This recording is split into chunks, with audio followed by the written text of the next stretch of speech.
Yang penting di sini Anda punya kemauan, Anda punya tekad, Anda punya impian, pasti Anda bisa.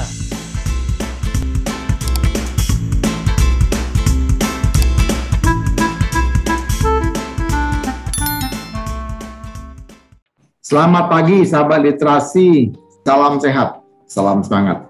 Kembali kita bertemu di podcast literasi dan komunikasi, literasi yang menceritakan tentang berbagai hal terkait pendidikan, edukasi, sekolah, beasiswa, dan hal-hal terkait yang membutuhkan informasi di dalam lingkup sekolah. Dan komunikasi terkait dengan hal-hal yang mendiskusikan berbagai isu, baik kebijakan dan hal-hal yang memang penting untuk dikomunikasikan, isu-isu terkini. Nah, kali ini sahabat literasi kita akan berdiskusi dengan sahabat saya ini jauh di ujung timur Indonesia. Kita akan sapa langsung beliau dengan Bung Ferry. Apa kabar Bung Ferry? Halo sahabat literasi, salam selamat pagi, salam sehat, sehat-sehat. Iya, terima kasih Bung Ferry. Kabar baik. Baik. Bung Ferry saat ini di mana posisinya? Posisinya sekarang di Kota Jayapura sebagai tenaga pendidik di kampus Universitas Cendrawasih. Tempatnya di program studi. Ya, studi pemerintahan. Pemerintahan. Oke, wah jadi inilah pendidik yang akan mempersiapkan ya para ASN di Provinsi Papua. Terima kasih Bung Ferry bisa bergabung dengan kita. Sama-sama. Ya. Oke, Bung Ferry, beberapa waktu lalu saya dapat informasi nih bahwa Bung Ferry itu baru menyelesaikan studi doktor. Wah, seorang doktor ya, berasal dari tanah Papua itu kan harta kaya yang luar biasa. Boleh dong ceritakan Bung Ferry, Anda studi di mana, jurusan apa, dan mengapa ambil jurusan itu? Monggo. Ya terima kasih. Artinya bahwa setiap orang mempunyai kesempatan yang sama dan saya juga punya kesempatan yang sama ya. S1 saya cerita mungkin dari background S1 saya dulu. Silakan. Ya, S1 saya di Universitas Samratulangi di Sulawesi Utara, di Unsrat atau disingkat Unsrat. Nah, setelah selesai dari 2007 SMA selesai 3 tahun 1 bulan. Setelah itu saya masuk kepada lanjut di S2 Ketahanan Nasional di Universitas Gadjah Mada, dapat beasiswa dari Universitas Gadjah Mada di Sekolah Pertahanan. Setelah itu tapi itu di beasiswa dari kampusnya. Setelah itu mendapatkan ada pada waktu itu mengetahui beasiswa LPDP ini karena mungkin saya sendiri yang belum mengetahui informasinya karena mungkin pada waktu itu masih belum punya HP yang canggih dan lain sebagainya. Tetapi pada waktu ada di Jogja di UGM itu mereka banyak seminar tentang sosialisasi tentang beasiswa LPDP ini. Maka saya sebentar Bung. LPDP itu apa Bung? Lembaga Pengelolaan Dana Pendidikan. Ya, LPDP atau disingkat LPDP atau kepanjangannya Lembaga Pengelola Dana Pendidikan Republik Indonesia. Siap. Mereka di situ pada pertama itu di Fakultas Kehutanan. Ada gedung kehutanan situ, ada aulanya, mereka sosialisasi situ. Setelah itu saya sepintas ada satu yang mengatakan yang sama, tidak ada di Republik ini dari Sabang sampai Papua, tidak ada di.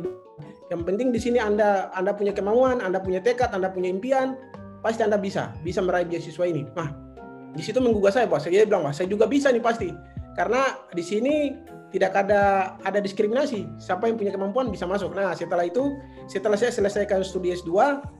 Oke, sebentar dulu Bung Ferry. Ini semangat sekali ceritanya ini.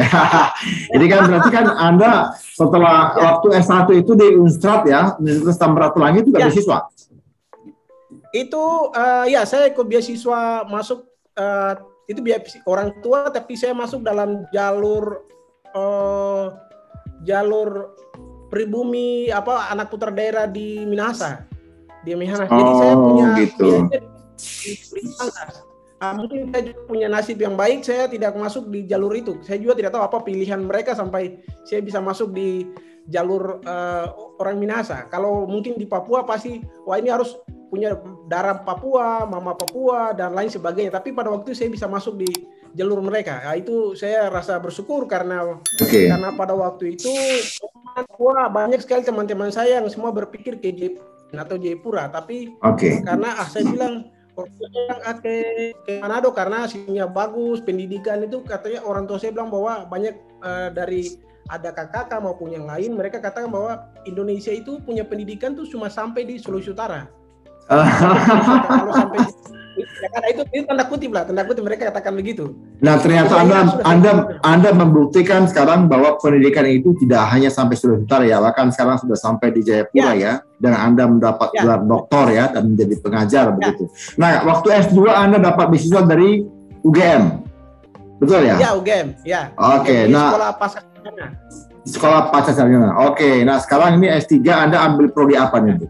Ya di S3 saya ambil program studi pada waktu itu karena ketahanan nasional S2-nya belum ada, baru buka di tahun 2000. S3 maksudnya? 2000 kemarin. Ya S3-nya baru tahun kemarin 2000 kalau tidak salah 2019 2020. Nah akhirnya kita lihat tetapi senior kami banyak dari militer, mereka katakan bahwa masuk saja semua ke studi kebijakan atau dulu masih kebijakan publik. Masuk di studi kebijakan aja supaya dia multidisiplin ilmu, dia bisa mengcover semua tentang politik, tentang keamanan dan maupun sesuai dengan bidang ilmu kita di pertahanan nasional. Nah, akhirnya saya juga karena mengikut dari tadi senior atau abang-abang saya yang sudah masuk duluan. Jadi Anda berhasil lulus. Anda berhasil lulus S3 dari UGM yang tadi jurusannya studi kebijakan gitu, atau prodinya studi kebijakan. Tahun berapa itu, Bu? Saya masuk 2000. Ya ini juga dalam kalau saya lihat saya kena sanksi. Ini satu hal yang mungkin luar biasa. Saya kena sanksi itu saya masuk 2015, tapi studinya harus dihitung dari 2016. Nah, tetap dalam perjalanan saya sudah selesaikan 2018 di semester 4. Semester 3 menjelang semester 4. Nah, akhirnya di April harus diwisudakan, tetapi ada aturan baru mengatakan bahwa harus 6 semester. Maka ditunda di 2019 di April, bulan April. 24 April. Jadi Anda selesai itu studinya sebenarnya masuknya tahun berapa? 2014. Kalau aktif kan maksudnya diganjil genap kali ya? Ganjil. Genap. Itu genap. Ya genap. Sorry. Ya genap. Ya genap. Jadi kalau hitungannya mulainya dari tahun depan jadi 2015. Kalau begitu hitungnya harus 2016. Berarti di studinya kan 2016. Berarti Januari 2016 masuknya ya? Ya, maksudnya mengajarnya 2016. Akhirnya 2016 masuk studi, lalu selesainya 2019 April. Iya, 2019 April. Berarti kalau studinya tadi sudah selesai tentang disertasi dan lain sebagainya sudah selesai di 2018 April itu sudah mengikuti sudah tapi kena aturan itu jadi dialihkan ya Pak, artinya disesuaikan di 2019. Sebentar. Anda kuliah itu Januari 2016, oke? Dihitungnya kan? Ya. Tapi Anda selesai 2018 April, artinya cuma 2,5 tahun. Iya. Dan Anda wisuda 2019 April. Setahun kemudian. Ya, April. Hebat benar dong berarti. Hebat benar dong berarti 2,5 tahun sudah selesai gelar doktor ya. Itu gimana? Bagaimana resepnya tuh? Ini kayaknya nanti mahasiswanya juga bisa cepat-cepat selesai sekolahnya. Gimana resepnya? Ya, karena yang pertama harus fokus. Bukan yang pertama. Yang pertama adalah kita harus dekat dengan Tuhan. Walaupun Anda agama apapun, mau Islam, mau Kristen, kita sepakati bersama bahwa semua itu harus campur tangan dari Tuhan yang Maha Kuasa. Yang kedua, kita harus fokus dan kita harus kalau di UGM fasilitasnya banyak, mungkin menghabiskan waktu, saya selalu menghabiskan waktu di perpustakaan. Perpustakaan dalam arti di situ kita akan ketemu dengan banyak sekali orang-orang hebat di sana di UGM. Itu saya bilang, wah luar biasa, saya masih kurang. Mereka sangat banyak, kita banyak diskusi, mereka juga berbagai mindset atau metode yang baik untuk belajar, untuk menyelesaikan studinya. Nah, akhirnya juga saya belajar situ dari orang-orang yang ada di perpustakaan UGM itu. Nah, akhirnya bisa cepat tadi, sudah fokus ya. Jadi memang Anda selain full time studi, Anda juga menggunakan waktu yang cukup banyak di perpustakaan dan berdiskusi dengan para rekannya, mahasiswa juga begitu ya. Nah, mau tanya ini, dalam periode 2,5 tahun ya, saya baru dapat kabar 2,5 tahun bisa selesai. Wah, luar biasa. Karena bagi saya begini, beberapa rekan juga ya, seperti kita juga sekolah itu, saya sendiri sekolah memang selesai dalam 2,5 tahun, tapi kemudian untuk selesai sampai pada ujian itu lebih dari 3 tahun, 3,5 tahun mungkin sampai ujian selesai gitu. Nah, yang saya maksud begini, ketika melewati 2,5 tahun ini Anda menggunakan waktu di perpustakaan, sudah banyak orang. Nah, kira-kira apa kesulitan dan tantangan yang paling Bung Ferry hadapi? Monggo.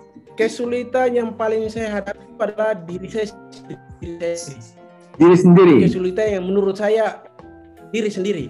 Jadi Kenapa? Saya melawan diri saya sendiri untuk mencapai hidup, untuk mencapai impian saya, untuk mencapai karir, itu saya pikir kembali pada diri sendiri. Karena saya menciptakan, saya dapatkan beasiswa, artinya saya melawan diri saya sendiri itu.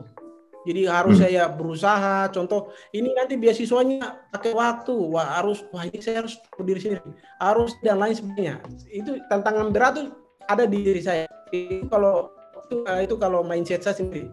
Jadi aktivitas apapun, selama maupun saya kerja juga, saya pikir saya lakukan ini adalah melawan diri saya sendiri. Tantangannya. Jadi tantangan berat itu ada di diri saya. Ya. Jadi Anda berhasil mengalahkan diri sendiri ya untuk bisa studi dan akhirnya sukses begitu ya. Nah, waktu Bung Ferry studi S3 nih, sudah kerja sebelumnya? Sudah jadi dosen? Ya. Saya belum kerja. Saya lanjut terus dari S1, S2, dan S3 sampai selesai itu kerja. Tetapi puji Tuhan pas saya selesai penerimaan PNS 2018 karena saya kena aturan itu, di situ saya melawan diri saya itu, saya menjadi frustasi. Tapi setelah itu saya selalu dekat dengan selalu sembahyang di Kota Baru itu ada gereja Katolik. Saya memang dari Protestan, tetapi saya lihat gereja itu bukan antara mau agama lain dan lain sebagainya. Tapi saya selalu, karena sih selalu 21 kalau jam dibuka, setelah pagi saya selalu ke situ. Mungkin situ ada jalan yang ditentukan oleh Tuhan. Akhirnya coba saya tes saja. Nah, setelah saya tes dari Jogja, setelah itu mereka bilang harus berkas-berkas dan lain sebagainya. Saya punya KTP juga ada bermasalah. Akhirnya saya coba disinkronisasikan karena pada waktu dulu mungkin orang tua saya masih manual, mereka pakai hal politik, mungkin penggelembungan data, dan lain sebagainya. Akhirnya mungkin itu terjadi. Nah, saya pergi ke advokasi data di Jogja, dibuat baik. Setelah saya tes, ada formasi dari tiga formasi itu semua gugur, saya tidak ada lawan dan saya sendiri masuk sebagai PNS. Keren. Mungkin sekali itu kampus Anda tuh melihat, wah ini manusia langka ini gitu, 2,5 tahun bisa selesai doktor gitu ya, wow luar biasa. Dan akhirnya apalagi kan Bung Ferry kan putra daerah begitu kan. Ini menarik ya sahabat literasi, kita lihat bahwa kehidupan yang ditempuh oleh Bung Ferry ini kali-kali luar biasa. Beliau S1 harus ke Manado, Sulawesi Utara, Unstrat ya. Lalu S2 itu dari pembiayaan beasiswa UGM ketahanan ya, itu prodi ketahanan nasional. Lalu itu beasiswa, lalu kemudian yang S3 ini dia dapat dari LPDP. Nah, waktu LPDP ya, itu bagaimana persiapannya Bung Ferry dan apa yang Bung Ferry lakukan sehingga kemudian Anda menjadi awardee-nya LPDP? Ya, Jadi award LPDP itu saya bersyukur saya orang pertama, gelombang pertama. Itu sekarang seperti staf ahli seperti Billy Mambrasar, terus si anak-anak Papua seperti Billy Mambrasar, Jorgesa, mereka mungkin menurut saya mereka adik tingkat saya, awardi. Tapi saya yang luas. Yang luas itu masuk pada waktu itu dia minta kotanya sangat banyak, Papua dan Papua Barat. Akhirnya mau dan tidak mau, saya sudah selesai S2 pada 2014 itu di Januari saya pulang karena sudah mendapatkan seminar pada waktu di UGM. Saya langsung pulang, saya cari informasi ini karena mereka bilang harus pulang ke daerahmu. Nah, disitulah saya pertama kali ke Jayapura. Wah, saya bilang ini bagaimana? Saya tidak tahu karena saya kecil besar sampai SD, SMP, SMA udah di Kota Sorong. Nah, saya harus ke Jayapura. Nah, tapi setelah saya cek informasinya, saya ikut kapal dari Surabaya, dari Jogja ikut kereta api sampai di stasiun Gubeng. Itu pada waktu itu belum tertib, itu masih dalam tanda kutip wah kereta api hewan lah. Itu kita duduk walau setengah mati betul. Sebelum Pak SBY dibuat akan administrasinya baik itu keretanya. Nah, sampai di situ saya ikut kapal ke Sorong. Terus saya cari informasi di Pemda Kota Sorong, tetapi mereka mungkin belum mengerti tentang pentingnya pendidikan, pentingnya bagaimana generasi muda di Kota Sorong. Nah, akhirnya mereka bilang tidak tahu. Anda harus ke Manokwari. Saya bilang wah, sekelas Kota Sorong, kota yang tua sudah tidak bisa begini. Apalagi saya ke Manokwari itu sama saja dengan tipu. Saya lebih baik ke Kota Jayapura. Nah, Kota Jayapura coba cek adik-adik saya yang pernah ada kuliah di Jayapura supaya mungkin saya bisa ngebeng di asrama. Nah, setelah itu saya jalan ke ikut kapal lagi harus dari hari Rabu sampai di Kota Jayapura tuh hari Sabtu. Nah, dengan biaya yang pas-pasan sampai di sana tinggal di asrama anak-anak Sorong. Setelah itu di situ saya harus cari kantor pendidikan atau kantor yang mengurus sumber daya manusia Papua. Nah, akhirnya mereka bilang oh ini dia berkaitan dengan ini. Wah, di situ saya seperti pergi dari kampus UGM harus sampai di Bantul, terus kembali lagi cari sampai kantor karena kantornya terpisah-pisah. Nah, kantornya terpisah tapi dengan tekad yang saya punya tujuan bahwa saya harus dapat kantornya. Akhirnya saya dapat. Setelah itu administrasinya dites, diminta sertifikat dan administrasinya puji Tuhan saya lulus. Saya lulus di situ dan di dalam lulus itu saya mengalami kendala. Kendalanya adalah saya tidak punya uang. Uangnya habis di Kota Jayapura. Nah, karena orang tua saya sudah pensiun, orang tua saya TNI AD sudah pensiun. Wah, ini bagaimana ini? Saya harus berusaha sendiri. Nah, akhirnya kreativitas yang pernah saya merantau di Manado, di Yogyakarta, akhirnya saya terapkan di Papua. Akhirnya kerja di warung makan. Ada warung makan di lingkaran AB, di situ lampu merah ada warung Manado. Setelah itu setelah saya komunikasi dengan bahasa daerah mereka dengan Manado, dia kamu siapa kamu di sini. Akhirnya saya bantu nasi kuning. Jadi mahasiswa datang, saya antar nasi kuning segala macam. Tapi saya tidak minta uang. Saya bilang ini ibu, saya tidak minta uang. Yang penting satu piring, setiap saya datang, saya makan. Ya silakan, tidak apa-apa. Nah, tapi ibunya bilang nanti saya kasih gaji kamu. Tapi sebenarnya tidak. Ibu, saya cuma datang ini cuma sementara. Cuma sementara di sini. Saya ada ikut beasiswa. Setelah itu nanti saya pulang lagi. Daripada saya kalau kerja sudah terikat lagi. Lebih baik begini aja. Lebih baik saya membantu ibu bantu saya satu piring makan. Setelah itu saya pulang. Setiap hari begitu aja. Bung Ferry, sebentar. Tadi itu Anda bilang AB, maksudnya di Jayapura? Ya, Jayapura, di Jayapura. Oke. Jadi Anda sekarang ini sedang bercerita bahwa Anda sudah masuk ke Jayapura atau di Jayapura untuk kemudian ikut tes dari LPDP tadi ya? Ya, ya. Begitu. Lalu kemudian untuk bisa memenuhi kebutuhan, masih untuk memenuhi kebutuhan hidup, Anda kemudian bekerja di warung tadi membantu ibu yang warung tadi begitu ya, dengan bayaran mungkin Anda minta 1 kali makan 1 hari begitu ya. Ya, ini pergumulan yang luar biasa. Terus bagaimana? Setelah itu jadi karena pada waktu itu LPDP masih mungkin di Papua masih manual, tapi memang sudah diterapkan itu, tetapi mungkin karena informasi untuk cara menginput dan lain sebagainya pada waktu itu masih manual. Jadi kita kumpul berkas semua, nanti mereka yang mengirim atau mereka yang mengupload pada waktu 2014. Itu pertama di Provinsi Papua dan Papua Barat. Nah, pertanyaan saya nih, Bung Ferry, kan Anda tadi kan cerita nih harus berangkat ke sana, naik kereta dari Jogja, lalu naik kapal, kemudian itu Anda sampai di Adipura, bekerja di situ, dan kemudian ke Jayapura untuk daftar LPDP. Nah, pertanyaan saya, bagaimana persiapan Anda untuk bisa kemudian LPDP, bisa Anda lolos dari LPDP? Persiapan saya itu yang pertama administrasi ya. Administrasi saya sudah siapkan dari jauh-jauh hari, seperti itu di scan di Jogja pada waktu itu, di scan jasanya dan lain sebagainya. Nah, tetapi ada yang satu administrasi yang saya di Kota Jayapura harus persiapkan itu adalah rekomendasi, karena dia minta rekomendasi dari RT atau kepala suku di situ.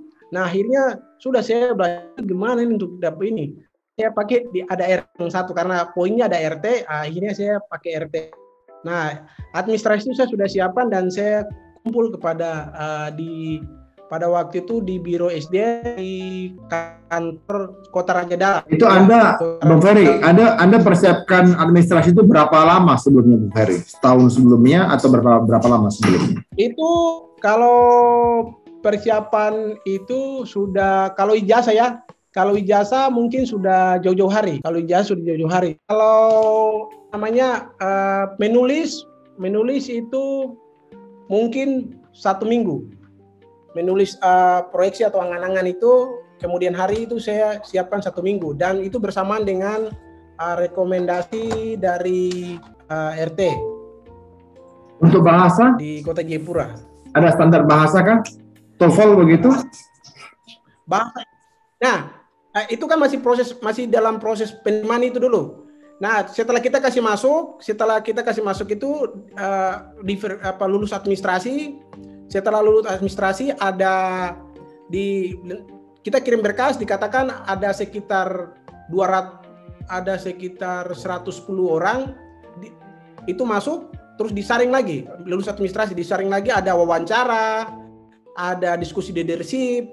Nah, setelah wawancara itu lagi yang sudah lulus wawancara, yang lulus diskusi leadership, maka itu dikasih turun ada 70 orang.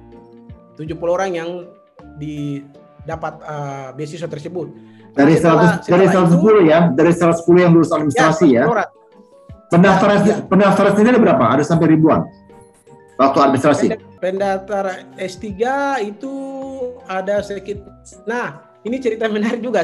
Pada waktu itu bukan tes beasiswa masuk formasi S3-nya. Saya masuk formasi S2-nya. Nah, formasi S2, tetapi di situ langsung ini kan saya sudah, karena pada waktu itu saya pakai S1 masuk formasi S2, tidak saya lanjut S3. Karena pada waktu itu saya pikir lebih baik saya S2 dulu. Saya mau ada program studi yang saya mau masuk kembali lagi di administrasi MAP. Nah, itu karena ini saya masuk dulu di situ dulu, baru nanti saya lanjut S3-nya. Meskipun sebenarnya Bung Ferry sudah S2. Iya, sudah pengen S2. Okay. Sudah pengen S2, tetapi setelah itu saya pikir-pikir juga KPI sudah kasih masuk itu. Nah, setelah itu ada alumni juga yang ada di LPDP. Nah, terus juga dia juga sama-sama juga tinggal di Pogung, dia cerita sama saya, dia bilang tidak usah, nanti kamu kuliah bikin waktu habis saja, ulang lagi 1 kali aja supaya waktumu habis di situ. Nah, akhirnya sudah, nanti kita perjuangkan dirimu. Kalau sudah tembus nanti dipindahkan. Oke sudah, karena sudah terlanjur, sudah nanti saya coba usahakan itu. Nah, setelah itu di administrasinya saya sudah laporkan, mereka bilang nanti kami dipindahkan kamu ke S3-nya.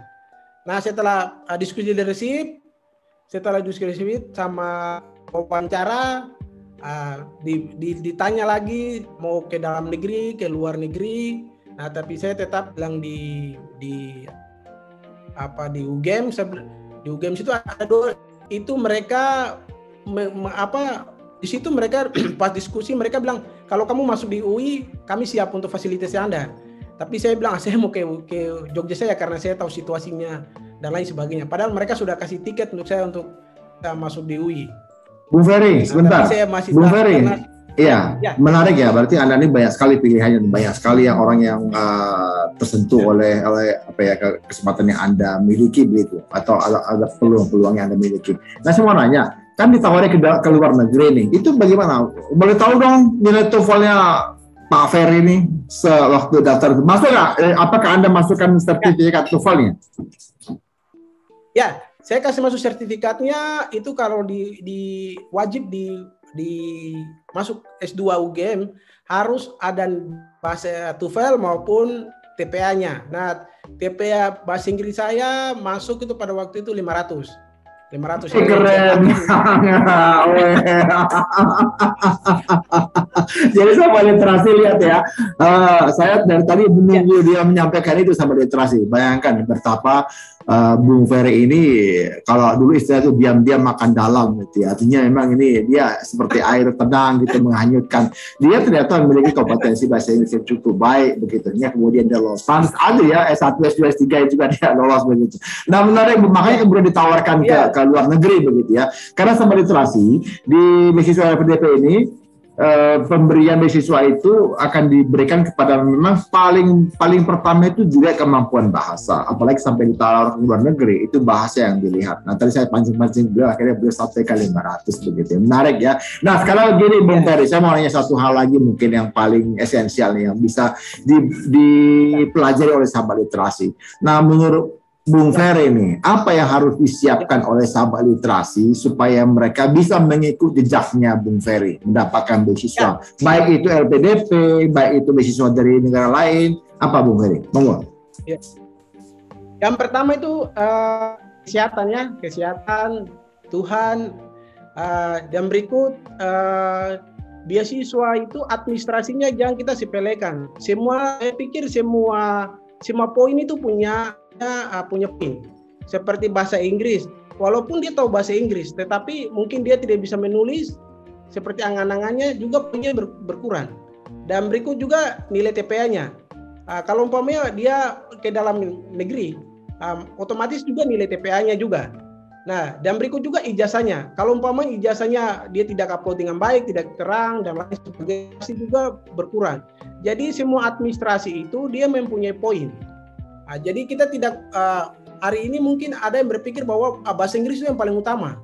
Padahal bukan dia juga faktor utama juga. Ada hal yang lain mempunyai faktor utama. Contoh kalau saya lihat itu saya fokuskan kepada tulisan, karena tulisan itu mengeluarkan apa isi dari pikiran kita, apa impian kita nanti. Nah, itu mungkin sampai di luar negeri juga. Saya pikir di kampus-kampus sana mereka bukan melihat itu, tapi melihat kita punya tulisan. Karena untuk studi kita pasti dituntut untuk buat tugas, sampai proposal, disertasi itu pasti untuk menulis. Nah, jadi semua poin administrasi di LPDP itu mempunyai kekuatan yang sama mempengaruhi untuk kita lulus. Nah, tapi banyak yang saya lihat tuh mereka fokus kepada bahasa Inggris. Ada yang bahasa Inggrisnya bagus, tetapi dia tidak bisa tembus. Mungkin dia mengulang tentang apa yang kamu tulis itu diceritakan pada waktu wawancara, dia tidak bisa tembus. Nah, itu yang tadi saya bilang, semua poin itu dia punya nilai. Jadi semua syarat-syarat yang ditetapkan itu punya bobot yang sama yang harus diperhatikan ya Bung Ferry ya. Oke. Terima kasih Bung Ferry. Sahabat literasi, kita sudah dengar tadi apa yang disampaikan Bung Ferry. Singkat karena memang kita mau coba ambil hal-hal yang memang bisa memantik semangat teman-teman. Jadi kalau tadi teman-teman dengar bagaimana Bung Ferry bertarung ya, saya mau sebutkan quote-unquote itu bertarung, dia harus ke Jayapura itu dengan naik kereta menuju ke Gubeng ya, Surabaya, kemudian dari situ dia naik kapal menuju ke Jayapura dan seterusnya begitu. Dan ini bukan hal yang mudah, apalagi dia tadi bilang waktu dia naik kereta itu juga mungkin banyak hewan-hewan juga, itu kereta angkutan hewan begitu ya. Jadi tapi dia tetap menunjukkan hatinya untuk bisa berangkat. Ini satu hal yang kita harus pelajari, sahabat literasi. Jadi sahabat literasi yang punya keinginan tinggi untuk sekolah tinggi, bahkan gratis beasiswa dari pemerintah, ya bukan hanya Indonesia tapi juga pemerintah dari mungkin lembaga-lembaga pemberi beasiswa lain. Yang paling penting ingat bahwa jangan putus asa, persiapkan dirimu dengan baik dan ingat semua persyaratan yang ditetapkan itu sama bobotnya. Begitu ya Bung Ferry ya. Ya, betul. Ya, oke. Jadi kami sahabat literasi kita menyampaikan terima kasih kepada Bung Ferry yang sudah memberikan perspektif beliau, perjuangan beliau. Terima kasih. Kami berharap ini menjadi satu hal yang diingat oleh sahabat literasi untuk bisa bermimpi dan mewujudkan mimpinya dengan. Terima kasih sahabat literasi. Jika teman-teman sahabat literasi ada pertanyaan, silakan hubungi nomor yang ada di layar ini.